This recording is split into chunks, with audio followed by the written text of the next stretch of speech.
Hoy nos vamos de guerra. Nos vamos a la guerra entre dos facciones que están irremediablemente en lucha desde hace, pues yo creo que siglos. Es la corriente del proteccionismo y la del liberalismo, que no son ni más ni menos que corrientes sobre política económica. Esto viene de antiguo, porque ya David Ricardo lo que hacía era proteger o defender, mejor dicho, en el Parlamento británico, porque David Ricardo, entre otras muchas cosas, fue diputado. Lo que hizo fue defender en el Parlamento británico el liberalismo, o sea, quería que se cargaran unas leyes en su país que lo que hacían era proteger a gente, a empresas de su país frente a la competencia extranjera. O sea que no es de ahora, y hoy en día todavía la gente se está pegando académicamente, digamos, por esto. De todas maneras, vamos a ir por partes, como decía Llega el Destripador, porque me ha avanzado un poquito, y vamos a explicar primero qué es eso del proteccionismo, que más o menos ya lo he dicho. El proteccionismo es la política económica que tiene por objeto proteger a las empresas del país, de mi país, del país que sea, de la competencia del exterior, es decir, de las empresas que vengan de otro país. Yo estoy vendiendo una cosa, viene otro país a vender lo mismo que vendo yo y llega el proteccionismo y dice, ¿dónde vas, chaval? A tu casa. ¿Por qué? Porque no te queremos aquí. Entonces, una de dos, o le prohíbo o le pongo muchos impedimentos para que entre. ¿Vale? Entonces, esto es proteger, por eso se llama proteccionismo, pero estoy protegiendo a mis empresas. ¿Y esto es bueno o es malo? Y sobre todo, ¿cómo se hace? Esas son las cosas que vamos a ver en el proteccionismo, o sea, los argumentos que hay a favor, los argumentos que hay en contra y qué instrumentos tenemos para aplicar esa política económica proteccionista. Vamos a empezar con los argumentos a favor, el por qué hay gente que está a favor del proteccionismo. Lo primero es que dicen que protege a la industria primeriza de un país y le permite desarrollarse. Si uno quiere hacer en un país una industria, yo qué sé, espacial, y quiere desarrollarse y quiere tener en el futuro una industria de ese tipo, si yo empiezo a hacer una industria espacial con todo lo que cuesta, digamos, en estudios de mercado o en estudios de producto, digamos, una empresa siempre cuesta por muchas cosas arrancar. ¿Qué pasa si en ese momento que una empresa está intentando arrancar llega otra que ya está en otro país, monta su chiringuito y dice, señores, yo ya lo tengo todo preparado, el que quiera que venga?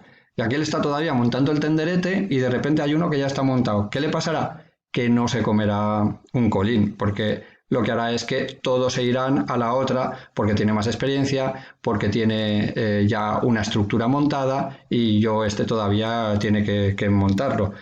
¿Qué pasará entonces? Que esas empresas, ese tipo de empresas dentro de ese país jamás se van a desarrollar, porque vendrá otra y se quedará con todo el mercado. Nunca va a haber una industria de ese tipo en ese país si no se le protege. Esta es una de las cosas, digamos, unos argumentos a favor. También fomenta la industrialización de este país. Esto tiene mucho que ver con la CEPAL. La CEPAL es la Conferencia Económica para América Latina, que es un grupo de economistas muy interesantes, que lo que dicen es que, claro, que la economía está muy bien, pero la economía está hecha en países industrializados. Digo, la teoría está hecha desde países industrializados ya. ¿Y qué pasa con la economía de los países que no están industrializados? ¿Se le puede aplicar las mismas recetas? Entonces ellos dicen que no. Hay uno, por ejemplo, de estos, economistas que pertenecen a la CEPAL, que se llama Raúl Previs. Y Raúl Previs apostaba por un modelo que se llamaba ISI, que es industrialización por sustitución de importaciones. Que lo que viene a decir es, vale, cerramos el país a las empresas de fuera, no vamos a comprar cosas de fuera, vamos a fabricarlas aquí, de manera que durante un tiempo vamos a proteger nuestras industrias, vamos a ejercer esa política proteccionista con la idea de crear nuestras propias industrias. Porque si nosotros las rentas que ganamos aquí las utilizamos en comprar cosas de fuera, las rentas se van continuamente fuera. De manera que nunca seremos un país rico, siempre seremos un país pobre porque siempre hay una fuga constante de rentas hacia otro lado. Entonces, esta era una de las cosas por las que se defendía ese proteccionismo. Un poco entroncando con esto, digamos que hay industrias que son estratégicas para un país. Si yo quiero tener telecomunicaciones, si yo quiero tener una industria eléctrica, que digamos todo funciona con electricidad, el día que me corten la electricidad me lo cortan todo. Imaginar que estamos en España y tenemos una hidroeléctrica italiana y que por lo que sea Italia y España se enfadan y llega Italia y dice tú, córtale la luz y te cogen y te cortan la luz y España se queda como a dos velas porque la empresa italiana te puede cortar la luz. Por eso de estratégicas, son estratégicas para el país que no pueden estar al albur de lo que pasa en el mercado o de lo que pase en otros países. Yo esto lo necesito sí o sí. Si yo no protejo eso, pues entonces lo que estaré es haciendo un poco, dejando que mi país dependa de otros países. Más que nada por eso es por lo que Donald Trump, por ejemplo, ha prohibido la tecnología 5G en Estados Unidos, porque la tecnología 5G la está poniendo prácticamente en todo el mundo la empresa china Huawei, y lo que tiene miedo es que un sector tan estratégico como las telecomunicaciones, por donde pasan toda la información secreta y no secreta, la controle un país que, digamos, una empresa de un país que además es un país de régimen de socialismo de mercado, es decir, allí las empresas están muy controladas por el Estado, con lo cual el Estado chino puede tener acceso cuando quiera a las comunicaciones de Estados Unidos. Y dices, esto hay que protegerlo. Pues esto viene por esto, este proteccionismo viene por esto, porque hay que proteger esas industrias estratégicas. Argumentos en contra del proteccionismo. ¿Por qué hay gente que está en contra del proteccionismo? Pues básicamente viene a ser por el tema del mercado. Me explico. En teoría son los precios más altos porque la subida del precio viene siempre por una falta de competencia. Cuando yo no tengo competencia pongo el precio que me da la gana. Aunque no lo haga adrede para digamos, ganar más. Simplemente a lo mejor mi estructura de costes no me permite bajar el precio. Si hubiese una competencia libre con otros países, con competencia con empresas de otros países, yo podría comprar a un precio más barato porque hay otra empresa que está fuera, que está en otro país, pero con una estructura de costes diferente que es capaz de hacer eso mismo, pero a un precio más barato. Con lo cual, el tener ese proteccionismo a mí como consumidor me impide pagar un precio más barato de ese producto. Eso es, digamos, uno de los argumentos en contra. Otro es que sin competencias los productos pueden ser de peor calidad. Porque, bueno, yo hago esto, ¿no te gusta? Pues te fastidias. Sin embargo, si yo hago una cosa y digo, ¿no te gusta? Pues aquí tengo otra opción. Como no tengo opción, como me están protegiendo eso y no tengo opción de comprar otra cosa de fuera, no tienes por qué esforzarte. El que está dentro, digamos, del país tampoco tiene por qué esforzarse con la calidad, porque tampoco hay un sustituto cercano. Con lo cual, sin competencia, los productos pueden ser de peor calidad. Además, también el tema de los precios más caros del producto hay que entenderlo también desde el punto de vista del coste de los factores, porque si yo estoy haciendo una cosa más cara porque realmente no puedo bajar ese precio, es una ineficiencia de mercado. Se está produciendo a un coste superior al posible. Y entonces esto, digamos, desde el punto de vista del mercado es un error, porque se está produciendo mucho más caro de lo que se podría producir, por ejemplo, en otro lado. De manera que esta subida de precio, este cambio en los precios que he dicho antes, tiene que entenderse tanto desde el punto de vista del precio del producto como el precio de producción, o sea, los costes de producción, el precio de los factores productivos. Podría producirse mucho más barato y tener esos recursos empleados en otro sitio, por ejemplo. Y por último, ¿qué instrumentos tiene el proteccionismo? Vale, eso de proteger, ¿cómo se hace? ¿Se pone un señor ahí en la puerta con un M16 y al que pase? Evidentemente no. ¿Cómo se hace esto desde el punto de vista económico? Pues lo que se hace es que se ponen aranceles. ¿Un arancel qué es? Un arancel es un impuesto. Es un impuesto a las importaciones. Por ejemplo, yo compro una cosa fuera que me vale 30 euros. Y digo, no, a ti no te va a valer 30 euros porque esto tiene un arancel, tiene un impuesto que tienes que pagar. De manera que si lo quieres pagar fuera, si quieres comprar fuera, tienes que pagar los 30 que vales más el impuesto. Y el impuesto son otros 30, así que tienes que pagar 60. Y si yo tengo una empresa dentro de mi país que lo hace a 50, evidentemente lo que haré será comprarla dentro de mi país a 50 y no fuera a 60, porque al precio de coste que me están diciendo ahí, el precio de venta que me están diciendo ahí, tengo que añadir el arancel. De manera que el único motivo de poner aranceles es que entren más caras, las cosas entren más caras que las de aquí o más caras de que son en origen y entonces me hagan pensar si realmente lo compro o no fuera. Otra de las cosas son los subsidios a la exportación. Es decir, bueno, yo cojo y digo, vamos a proteger a mi empresa, pero mi empresa vende fuera y vende más caro. Por ejemplo, yo vendo cosas en Italia, pero vendo zapatos en Italia, pero los zapatos de Italia son más baratos. Ostras, no puedo vender en Italia, mi empresa va a desaparecer. Y entonces, ¿qué hago? ¿Qué hago yo como gobierno? Digo, oye, ¿tú qué quieres vender? En Italia, vende al mismo precio que están vendiendo allí y yo te pago la diferencia hasta tu precio.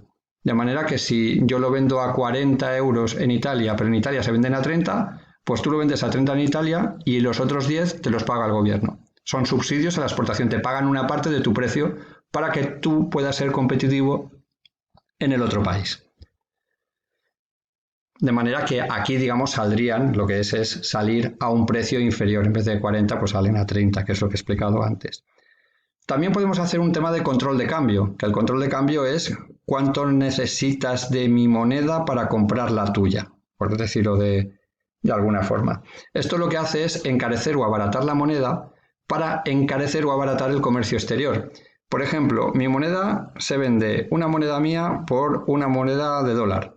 Y ahora digo, no, pues ahora el cambio lo voy a poner como a mí me dé la gana. Por ejemplo, por cada euro que quieras comprar, te va a costar $2. De manera que, jolines, ahora ya tengo que soltar €1 más por cada euro tuyo para pagar tu precio. Se me ha duplicado el coste de cualquier cosa. De manera que si yo tengo que pagar más de mi moneda para coger una de la tuya, pues se me está encareciendo el tema.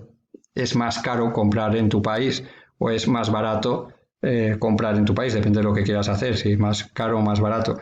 Es una forma de proteger, o bien proteger las empresas exteriores de lo que viene de fuera, o bien ayudar a las empresas de dentro que vendan fuera, abaratando, digamos, la moneda. Estas son las formas de hacer con el proteccionismo. Luego tenemos el liberalismo. ¿Que el liberalismo qué es? Pues lo contrario. Que no haya ninguna restricción de ningún tipo, porque la eficiencia global es más eficiente globalmente que si lo haces a nivel de país.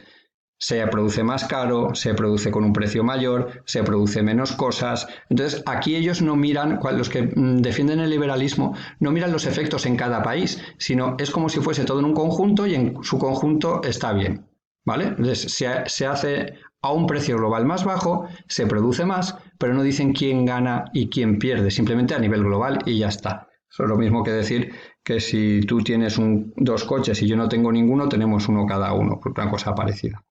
Entonces, aquí es muy fácil, lo que prima aquí es el mercado. El mercado es la mejor manera de coger y repartir los recursos, de distribuir los bienes, etcétera, etcétera, con lo cual cualquier cosa que impida el mercado impide esa eficiencia. Y el comercio internacional no es ni más ni menos que una generalización del mercado, es un mercado internacional, con lo cual lo que hay que dejar es que siga el mercado como sea. Vale. Vamos a ver lo mismo, argumentos a favor, argumentos en contra e instrumentos. Los argumentos a favor, más o menos los he dicho, hay mayor eficiencia de los medios de producción, se produce más y más barato, hay mayor cantidad y variedad de bienes y servicios, porque si lo fabrico yo en mi país solo tengo eso, pero si cojo de varios países tengo más opciones. Del mismo producto tengo más opciones, más variedad. Más cantidad, evidentemente. Y luego se logran economías de escala, que esto lo expliqué en otro vídeo. Cuanto más vendes, más puedes acceder a esas economías de escala, con lo cual más barato en coste puedes producir. Estos son los argumentos a favor. ¿Cuáles son los argumentos en contra? Pues que hay países especializados sin capacidad de cambio. Si Colombia se especializa en fabricar café, que ni siquiera en fabricar café, sino en cultivar, o el cacao, que luego el cacao se especializan en cultivar cacao y luego se lo llevan a Suiza, donde están las máquinas que convierten ese cacao en fresco en las barras de chocolate. Pero no hacen chocolate en los países americanos, se hace en Suiza. Pues esto es igual, se lleva el café en grano a otro sitio y se produce el café en otro sitio. ¿Qué pasaría si Colombia quiere, digamos, hacer una industria cafetera o chocolatera? Que no puede, porque con el comercio internacional, como ya hay otras establecidas en otros lados, no les da, no está su industria protegida, de manera que esa industria emergente no llega desarrollarse, que es lo que decíamos antes. Entonces, digamos, si tú eres así, vas a ser así siempre. No tienes opción de cambio. Y eso, claro, en un país es bastante fuerte. No hay posibilidad de industrialización ni de evolución social. La evolución social en cuanto a cambiar los patrones de producción, por ejemplo. No hay posibilidad porque cuando vas a cambiar los patrones de producción, viene un señor de fuera y dice, no, esto ya lo hago yo, no lo hagas tú. Entonces, todos seguiríamos siempre como estamos ya dado. Luego, hay industrias que son más rentables, con mayor valor añadido. Si tenemos una industria que tiene un valor añadido muy alto, en el caso del chocolate, por ejemplo, con Suiza, es mucho el valor añadido que se le da a la transformación del cacao en chocolate es mucho mayor, es mucho más rentable que la producción de cacao en el campo. Si esto no puede cambiar porque cada país se especializa en lo suyo, tendremos una Suiza que cada vez será más rica porque tiene cada vez más valor añadido, porque su industria tiene más valor añadido, y una Latinoamérica que será cada vez más pobre porque está especializada en industrias que son menos rentables. Con lo cual, sí, a nivel global es mejor, pero siempre hay alguien que saldrá beneficiado del resto, porque digamos, a nivel global está bien, pero la media es lo que decía antes. Si yo tengo dos coches y tú no tienes ninguno, tenemos uno cada uno. Y esa explicación no es así exactamente. Y luego esto, evidentemente, como consecuencia de esto, lo que se crea son desigualdades. Además, a nivel de país. Hay países que serán mucho más, hay una diferencia muy grande entre PIB, entre rentas de un país a otro. Evidentemente no es la misma renta la de Suiza que la de cualquier país de Latinoamérica, y no estamos hablando por el tema financiero legal o medio ilegal que hay en Suiza, sino simplemente, por ejemplo, por el chocolate, por la producción de chocolate. Nestlé, digamos, está en Suiza, ¿vale? Entonces, esto crea desigualdades a nivel de país. ¿Qué instrumentos tiene el liberalismo? Esto es facilísimo, no hay que hacer nada. Es decir, no hay que prohibir las prácticas proteccionistas, dejar que la gente haga lo que quiera. No poner trabas a que nadie haga nada, dejar entrar y salir. Esta es fácil, solamente esta es normalmente la gente que defiende el mercado como instrumento, digamos, es fácil, no hay que hacer nada. No pongas trabas, no pongas ningún impedimento y que la cosa fluya como tiene que fluir en el mercado.